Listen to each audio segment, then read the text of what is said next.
निहान, ये तुम क्या खा रहे हो और तुम्हारे हाथों में क्या है?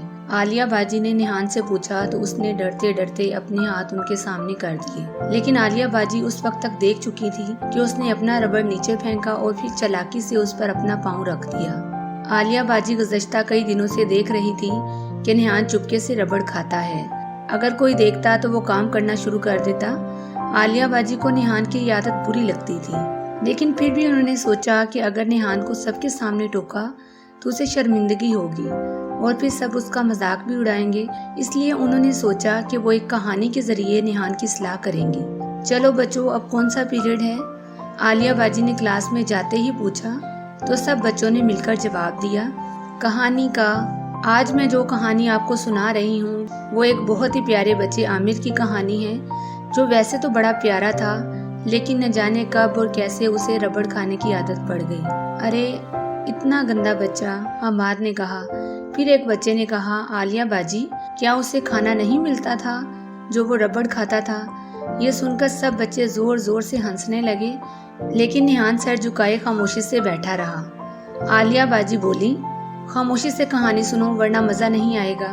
फिर उन्होंने दोबारा कहानी सुनानी शुरू की। उसकी अम्मी उसे रोज स्कूल जाते वक्त एक नया रबड़ देती थी, लेकिन स्कूल से वापसी पर वो रबड़ गायब होता। जब उसकी अम्मी पूछती कि तुम्हारा रबड़ कहाँ गया, तो वो रोज एक नया बहाना कर देता। कभी कहता खो गया, कभी कहता किसी बच्चे ने निकाल लिया, कभी कुछ तो कभी कुछ। कुछ दिन तो ये सिलसिला चलता रहा।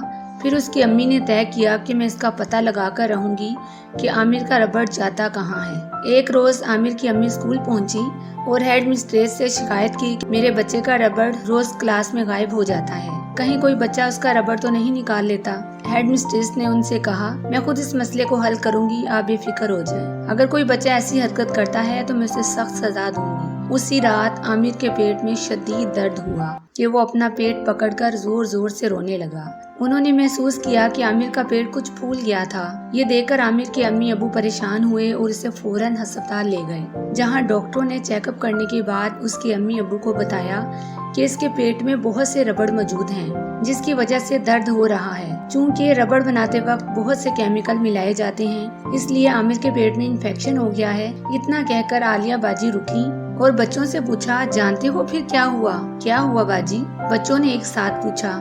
आमिर के पेट का ऑपरेशन किया गया तो इसके पेट में से बहुत से रबड़ निकाले गए। आमिर को तकलीफ तो बहुत हुई, लेकिन फिर उसने तौबा कर ली कि आइंदा कभी रबड़ नहीं खाऊंगा। निहान खामोशी से कहानी सुन रहा था। जब उसे मालूम हुआ कि रबड़ खाने का नतीजा क्या होता है तो उसने तहैया कर लिया कि आइंदा कुछ भी हो वो रबड़ को मुंह नहीं लगाएगा। इस तरह वो डांट खाए बगैर ही सुधर गया। बच्चों, आप भी इस कहानी से सबक हासिल कर लो कि रबड़ हो या पेंसिल या चाक, मट्टी वगैरह, इनमें से ख्वाह कितनी भी खुशबू आ रही हो, इनको कभी भी अपने मुंह के पास ना लाओ, वरना आपका हाल भी आमिर के जैसा हो सकता है।